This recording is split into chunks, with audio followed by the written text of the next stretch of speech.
आपने 550 करोड़ क्यों खर्च कर दिया आपने? और आप देखते रहिए, जिस दिन बीजेपी का राज दिल्ली के अंदर आ जाएगा, घर घर के अंदर टोटी में पानी पहुंचा दिया जाएगा। ये मैं आज आपको कह रहा हूं। बात कर रहा हूं, पानी की जितनी कमी नहीं उतनी ज्यादा वाटर मैनेजमेंट की कमी है। जाके जहां वाटर ट्रीटमेंट प्लांट लगे हुए हैं वहां पानी बहुत ज्यादा है, जहां पानी की जरूरत है वहां पाइपलाइन डाली नहीं है। अभी दोस्तों एक खुशखबरी और बता देता हूं आपको, अभी नए पानी के मीटर लगने वाले हैं, नए पानी के मीटर लगने वाले हैं। 5,000 रुपए का मीटर, वो भी दिल्ली सरकार बिल्कुल फ्री लगाएगी। दिल्ली सरकार के लिए ताली बजा दो। हाँ बजा दो शाबाश, बजा दो। ये 5,000 का जो मीटर है ना, ये 15,000 का बिल खींच लेगा आपका जाके। समझते हैं बात को? ये 5 जैसे आपने देखा है बिजली के मीटर लगा दिए उन्होंने, उनमें बत्ती चलती रहेगी, वो बत्ती आपकी जलेगी। और ये मीटर डिजिटल है। जो पंखा है मैकेनिकल है, एसी मैकेनिकल है, टीवी मैकेनिकल है, फ्रिज मैकेनिकल है और मीटर डिजिटल है। जब आप अपना मोबाइल फोन चार्जर पे लगा के रात को छोड़ देते हैं कि ये चार्ज हो जाएगा, वो 150 रुपए की बिजली आपकी खींच लेता है। क्यों? सेंसिटिव मीटर लगा रखे हैं उन्होंने मंगा के, ताकि आपका एक एक टन बिजली का वो खींच ले। पानी की बहुत दिक्कत है, वो पानी की दिक्कत सलाने के लिए इनके पास किसी तरीके का कोई प्लान नहीं है। अभी आपने देखा है दूध के दाम महंगे हो, दूध के दाम बढ़ गए, 2-2 रुपए किलो दूध के दाम बढ़ गए। अभी आपने देखा है ऑटो के किराए बढ़े, ऑटो के किराए बढ़ेंगे जब आप पेट्रोल और डीजल के दाम बढ़ाएंगे। अभी आपने देखा है पेट्रोल के दाम बढ़ गए हैं। दोस्तों झुग्गी झोपड़ी में चले जाइए, जिस दिन बीजेपी सत्ता में आएगी, जैसे साहब सिंह वर्मा जी ने कहा था, अभी गडकरी जी मुझे बता रहे थे, बिजली के पॉइंट के हिसाब से बिजली दी जाएगी। पहले हम साहब सिंह जी के समय में झुग्गी झोपड़ी गरीब आदमी को पॉइंट के हिसाब से 30-40 रुपए के अंदर बिजली दे रहे थे, वैसा ही नया रेट लगा के पॉइंट के हिसाब से हम बिजली देंगे, आपको सस्ती बिजली मिलेगी। समझ लीजिए, आपके बच्चों के लिए स्कूल खुलेंगे। गरीब बच्चों को स्कूल में, दिल्ली सरकार के स्कूलों के अंदर जाता है, पढ़ाई वहां पर होती नहीं है, नंबर दे दिए जाते हैं, आता कुछ नहीं है जाते, इसलिए बच्चों को पब्लिक स्कूल में है। अस्पताल बन नहीं रहे दिल्ली के अंदर, नए अस्पताल नहीं खुले। 11 अस्पतालों की कांग्रेस सरकार ने नींव रख दी, एक नहीं लगाई है। क्यों? उसके बाद बड़ा आदमी तो चला जाएगा फोर्टिस में, अपोलो में, एस्कॉट के अंदर, वेदांता में चला जाएगा। गरीब आदमी कहां पर अस्पताल के अंदर जाएगा? कोई पूछने वाला नहीं है उसको। आप लोग दिहाड़ी के मजदूर हैं, एक दिन में 300 से लेकर 500 रुपया कमा लेते होंगे जाके। एक आदमी कोई रिक्शा चलाता है, कोई रेहड़ी चलाता है, कोई फल की सब्जी बेचता है, कोई टोकरी बेचता है, अपने पसीने को बहाता है, तब जाके घर के अंदर अनाज लेकर आता है।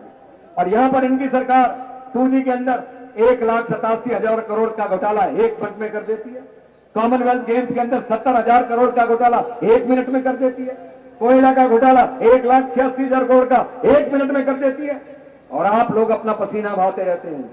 बरसों बरस तक लोग कांग्रेस को इस आशा में वोट देते रहे कि शायद कांग्रेस गरीब आदमी के लिए करेगी। आज मैं ऐलान करता हूं, आज से कांग्रेस गरीब आदमी की पार्टी नहीं है, आज से बीजेपी गरीब आदमी की पार्टी मानी जाएगी। बात को मैं बता सकता हूं आपको। भारतीय जनता पार्टी सड़कों के ऊपर उतरेगी, झुग्गी झोपड़ी में जाएगी, अनाधिकृत कॉलोनी में जाएगी। 1100-1200 अनाधिकृत कॉलोनी, 106 कॉलोनियां जहां साहब के उसके अंदर आती है। हमने रामलीला मैदान में 1 लाख लोगों की रैली करी थी। आप लोगों में से बहुत सारे लोग रामलीला मैदान के अंदर आए होंगे रैली में। मैंने कहा था ये झूठे प्रोविजनल सर्टिफिकेट सोनिया गांधी जी के हाथों से बंटवा रही है। एक कॉलोनी रेगुलराइज करने को तैयार नहीं है। रोज अखबारों में दे देते हैं कि हमने कॉलोनियों को नियमित कर दिया जी।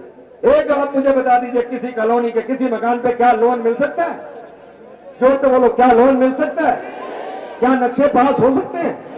गलियां छोटी हैं, स्कूल की फैसिलिटी नहीं है, पार्क नहीं है, उसके ऊपर फाइलें दिखा कर कहते हैं।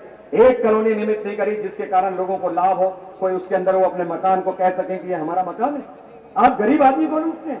आपको मालूम है शीला दीक्षित जी ने 100 रुपए के फॉर्म भरवाए थे राजीव रतन आवास योजना के अंदर, तुमको फ्लैट दूंगी, सुनहरी सपने दिखाए थे। जिसने फॉर्म भरा था 100 रुपए का, हाथ खड़ा कर दीजिए जाकर। आप में से जिन लोगों ने 100 रुपए का फॉर्म भरा था, फ्लैट तो मिल गया होगा आपको। एक आदमी को फ्लैट नहीं मिला, 4 लाख लोगों ने फॉर्म भरा था जाकर। ये बात मैं नहीं कर रहा हूं, ये लोकायुक्त ने बात करी है। आज शीला दीक्षित जी के ऊपर, कांग्रेस सरकार के ऊपर भ्रष्टाचार के आरोप हैं। शंगलू कमेटी की रिपोर्ट आई, प्रधानमंत्री ने नियुक्त की थी, कहा था कॉमनवेल्थ गेम्स का पैसा खा गए। आपका 100 करोड़ रुपया विज्ञापनों पे लगा दिया। सड़कों पे जाके देखना, पूरी दिल्ली के अंदर आप घूमते हैं, 100 करोड़ रुपया आपका विज्ञापन में, हमने इतने किलोमीटर सड़क बना दी, हमने पानी दे दिया, हमने बिजली दे दी, हमने अस्पताल के बिस्तर दे दिए। सरे हम झूठ बोलती है, गरीब आदमी को बेवकूफ बनाती है जाके। हम वो लोग हैं जो इमरजेंसी के अंदर जेलों के अंदर गए थे, बैठे हुए थे जाके, और आज भी गरीब आदमी के लड़ने के लिए विजय गोयल और पूरी बीजेपी जेल जाने को तैयार है। आपका जहां पसीना बहेगा हम अपना खून बहाने के लिए तैयार होंगे। दोस्तों, मैं आप लोगों से अपील करने के लिए आया हूं। एक ही आदमी खड़ा है जिसको पार्टी ने अध्यक्ष बना रखा है।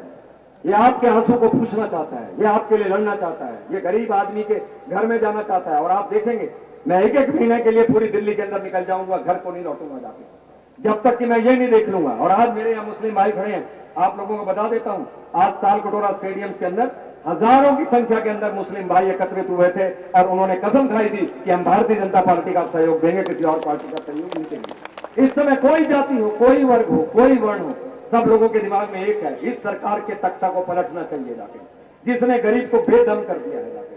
उत्तराखंड के अंदर इतनी बड़ी त्रासदी हो गई है, इतनी बड़ी त्रासदी हो गई।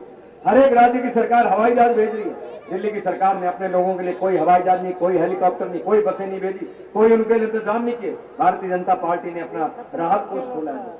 दोस्तों, हम आपके लिए संघर्ष करना चाहते हैं और मैं अंत में एक ही बात कहना चाहता हूं, जिस दिन भारतीय जनता पार्टी का राज आ जाएगा उस दिन अनाधिकृत कॉलोनियां खाली नियमित नहीं होंगी, उन पे लोन भी मिलेगा, उनकी रजिस्ट्री भी होगी और उनके लिए पूरा काम किया जाएगा।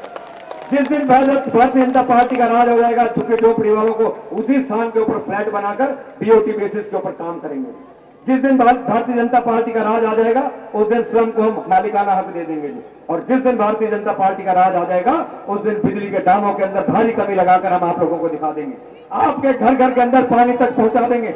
एक आम आदमी के लिए महंगाई को हम दूर कर देंगे, एक आम आदमी के हम आंसू पोंछेंगे। और मैं ये आज आपको ऐलान करना चाहता हूं, हमारे घर के दरवाजे 24 घंटे आप लोगों के लिए खुले हैं। किसी भी समय आओगे, विजय गोयल आपके काम करने के लिए तत्पर रहेगा जी। भारतीय जनता पार्टी की जो ये पूरी टीम बैठी हुई है, ये पूरी टीम इसलिए बैठी है, कोई झूठे वायदे करने के लिए नहीं बैठी है, ये इसलिए बैठी है कि आप लोगों को हम जोड़ना चाहते हैं। आप पूरी दिल्ली के अंदर बिखर कर काम करते हैं, आप हमारा संदेश दीजिए वहां पर कि अनिल झा जैसे एमएलए वहां पर जहां पर होंगे, जहां पूनम पराशर उनकी पत्नी दिन और रात लगी रहती है, जहां विनय रावत हमारे जिला के अध्यक्ष यहाँ पर काम करते हैं, जहां अनीता आर्या यहाँ पर बैठी है और जहां और नेता भी यहाँ बैठे हैं, मैं सबका नाम नहीं ले रहा। ये सब लोगों का मकसद सिर्फ एक है कि भारतीय जनता पार्टी दिल्ली के अंदर आएगी तो इस तरीके से सरकार का भ्रष्टाचार और महंगाई नहीं करेगी। याद करिए अटल बिहारी वाजपेयी को, जिनके 5-6 साल के शासन के अंदर महंगाई इस तरह से काबू की थी। याद करिए अटल बिहारी वाजपेयी को, जिन्होंने सड़कों के ऊपर जाल बिछा दिया था। आज वो स्वस्थ नहीं है, आज इस मंच के ऊपर मौजूद नहीं है, किंतु उनका आदर और उनका मार्गदर्शन हम लोगों के बीच में है। इसलिए दोस्तों मैं कहता हूं, मैं सूरज होने का दावा नहीं करता और मिटाने का अंधकार पृथ्वी से, किंतु मैं एक दिया जरूर हूं। तब से युद्ध करना एकमात्र मेरा लक्ष्य है। हवाएं दुखों की और अंदर तकलीफों की मेरी लौ को डिगा तो सकती हैं लेकिन बुझा नहीं सकती, लौ को डिगा तो सकती हैं लेकिन बुझा सकते। दोस्तों, इस लड़ाई को आप लड़ने के लिए तैयार रहना। बोलो, लड़ने को तैयार हो? ऐसा नहीं, इस कोने से लेकर और वो कोना मुझे जोर जोर तक दिखाई नहीं दे रहा। इतनी चिल्लाहट होनी चाहिए कि यहाँ पर आसमान पूरा गूंज जाए, खबर चली जाए सोनिया गांधी जी और शीला दीक्षित तक कि दिल्ली जाग चुकी है, किराड़ी ने उसका मार्गदर्शन कर दिया है। किराड़ी के अंदर जब मजदूरी होके आवाज उठा रहा है तो बोलो, लड़ने को तैयार हो? लड़ने को तैयार हो? तो मैं भी आपके लिए लड़ूंगा सबसे आगे। बहुत बहुत धन्यवाद, बहुत बहुत आभार।